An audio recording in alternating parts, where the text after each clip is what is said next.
today's video, I'm going to help you getting to know the WordPress dashboard.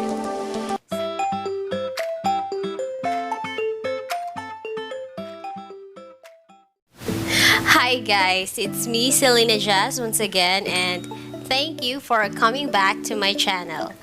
For today's video, I'm going to help you getting to know the WordPress dashboard. So if you have watched on my previous upload, I had made a tutorial about guiding you on how to install XAMPP and set up the WordPress locally. And I also said that I'm going to continue and there's gonna be a part 2 of it.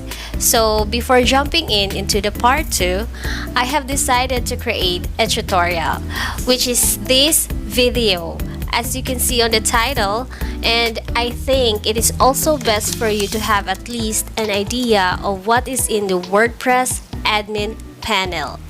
Lalong-lalo na sa mga walang idea dyan na they just have a trip na sundin yung aking tutorial dahil gusto nilang magkaroon ng sarili nilang website for their business nang walang sinasayang na pera. Bitaw guys. Anyway, you can always reach me if you want me to create a website for you. Pag-usapan natin yan.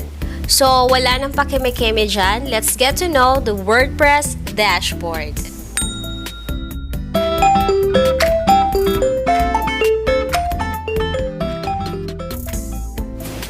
Yay guys! So, have you remembered the local domain I have created on the previous video?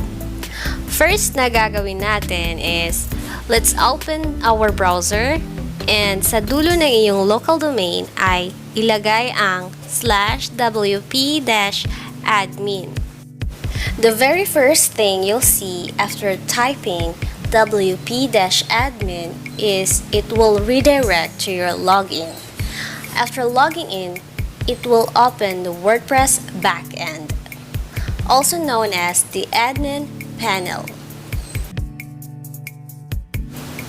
So here it is guys. Welcome to WordPress dashboard. From here, you can customize your site by changing theme, manage widgets, menus, and turning off your comments. These are panels. Ito yung unang panel na makikita mo. Ang at a glance gives you statistics, the number of posts made, the number of pages, and the number of comments received. It also tells you the version of WordPress and the theme that you're currently using. The activity panel shows you which posts were recently published and which comments were recently added. From here, you also have the option to unapprove and reply or edit comments. Meron din tayong quick draft. It's one of the most useful cards. You can just give it a title and a bit of content and then save as a draft. A draft is a version of a post or a page that is not yet published, but it's also saved in the database. Think of it as a work in progress, where you start to work on a draft that you might complete in one setting or return to an occasion to update.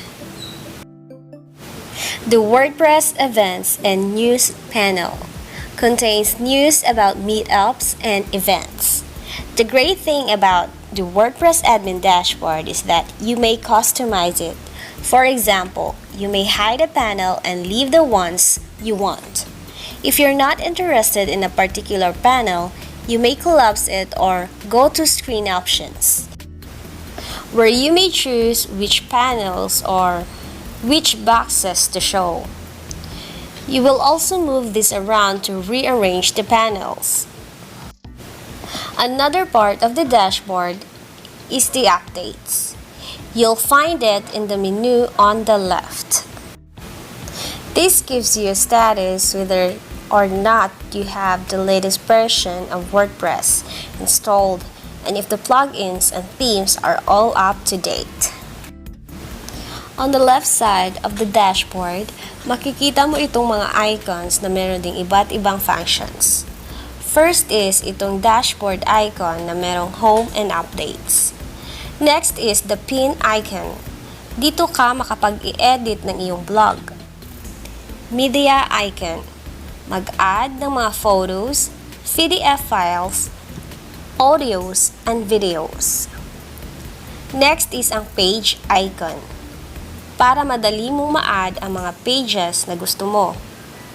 Next is itong brush icon. Para siyang reminder na dito icon na ito ay pwede mong isakatuparan ang iyong imahinasyon sa iyong website. Dito mo mako-customize ang iyong themes, widgets, menus, and background. Next is the plugin icons. A plugins is a software containing a group of functions that can be added to a WordPress website. They can extend functionality or add new features to your WordPress websites. And here, dito mo pwedeng mag-add ng bago mong plugins. User icon.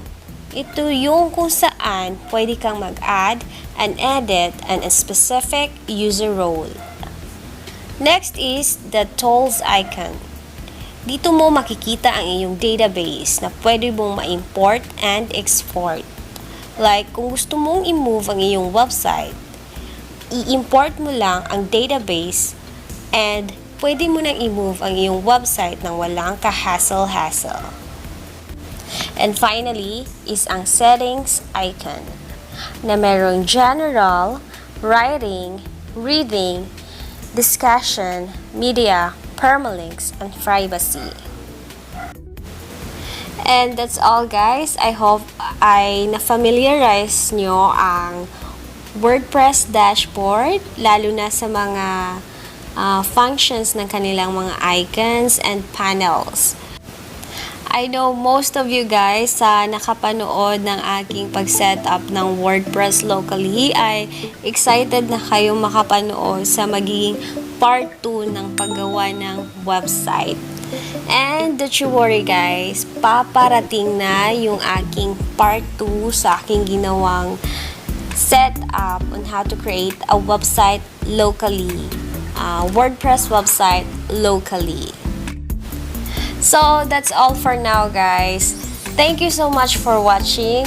And kung bago ka pa lang sa channel ko, ay huwag mong kalimutan na i-subscribe ang aking channel. And lalong-lalo na kapag nagustuhan mo yung aking video content na ito, ay huwag mong kalimutan na i-like and click that notification bell button.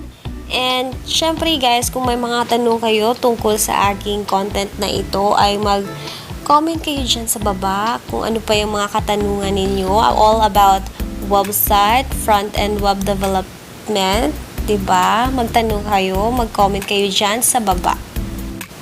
And so guys, antabayanan nyo yung aking part 2 sa pag-create ng website.